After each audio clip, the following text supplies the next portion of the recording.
26 दिवसांनंतर सोनम वांगचुक यांचं उपोषण अखेर मागे. मंत्री जे.पी. नड्डा आणि जितेंद्र सिंह यांच्या चर्चेनंतर निर्णय.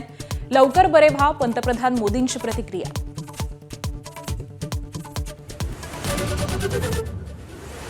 सोनम वांगचुक यांनी उपोषण मागे घेतल्यानंतर सीजेपीकडून आनंद व्यक्त. मात्र शिक्षण मंत्र्यांच्या राजीनाम्यापर्यंत आंदोलन सुरूच राहणार. अभिजित दिपकेंची घोषणा.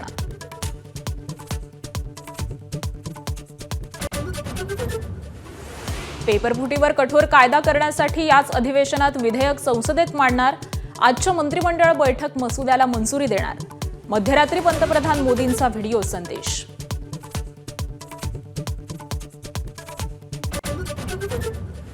आदित्य आणि अमित ठाकरे यांच्या नेतृत्वात आज मुंबईतील शिवाजी पार्कवर तिरंगा रॅली. जंतर मंतरवरील विद्यार्थ्यांच्या आंदोलनाच्या समर्थनार्थ ज्युनियर ठाकरे बंधू मैदानात.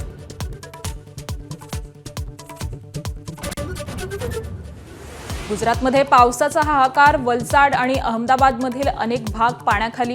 वलसाड आणि खाखवाड्यात अडकलेल्यांचं एनडीआरएफकडून रेस्क्यू ऑपरेशन.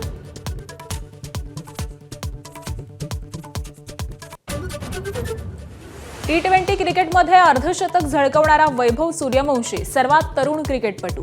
पहिल्या सामन्यात टीम इंडियाचे झिम्बाब्वेवर 2 विकेट्सनं मात. एबीपी माझा, उघडा डोळे बघा नीट.